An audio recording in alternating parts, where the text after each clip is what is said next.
చెందకు భక్తుడా, ఈ మాయలోక ఛాయను చూచినప్పుడు. భయము చెందకు భక్తుడా, ఈ మాయలోక ఛాయను చూచినప్పుడు.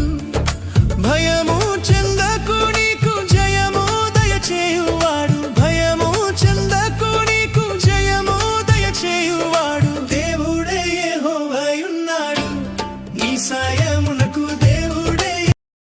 ప్రభునందు ప్రియులారా, ప్రభువైన యేసుక్రీస్తు నామమున మీ అందరికీ శుభాభివందనాలు.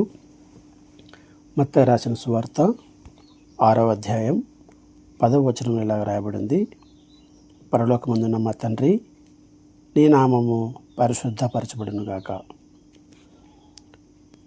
ప్రార్థన చేయనప్పుడు ప్రభువైన యేసుక్రీస్తు వారు తన శిష్యులకు నేర్పించిన విధానం, మొట్టమొదట ఆయన నామము పరిశుద్ధపరచబడాలి.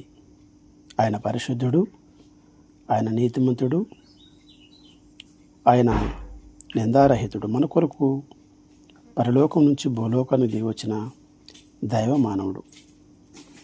ఆయన మనకు నేర్పిన ప్రార్థన ఏమిటనగా,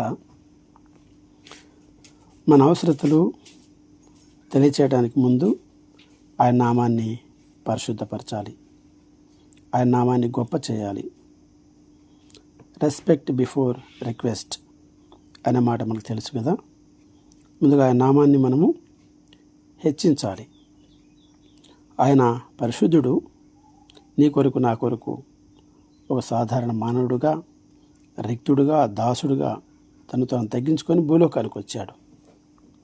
ఆయన మన వలె ఆకలి కొన్నాడు, మన వలె దాహం కొన్నాడు, మన వలె పేదరికం అనుభవించాడు. ఆయన అలసిపోయాడు, అయితే ఆయన పాపం చేయలేదు. ఎందుకనగా ఆయన పాపం అంటనివాడు, ఆయన పరిశుద్ధుడు.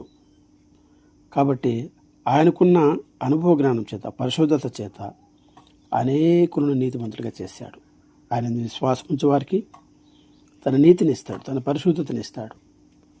కాబట్టి ఆయన మనకిచ్చిన పరిశుద్ధత వలననే మనం పరలోకం వెళ్తాం. కనుక మనం ప్రార్థన చేసిన ప్రతిసారి ఆయన పరిశుద్ధతను మనం కొనియాడాలి. ఆయన గొప్పతనాన్ని, ఆయన ఔన్నత్యాన్ని, ఆయన పవిత్రతను మనము జ్ఞాపకం చేసుకోవాలి.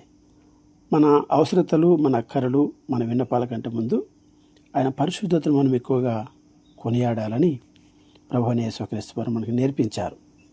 కాబట్టి ఆయన ఎంత పరిశుద్ధుడో మనము కొనియాడి, కీర్తించి, ఆరాధించుట అది మన జీవితంలో ఎంతో ధన్యత. మనం ప్రార్థించే ప్రతిసారి ఆయన పరిశుద్ధ నామాన్ని మనము హెచ్చించి పూజించాలి. దేవుడు మీ ప్రతి అవసరతను తన పరిశుద్ధ నామములో తీర్చి మిమ్మల్ని ఆశీర్వదించునుగా.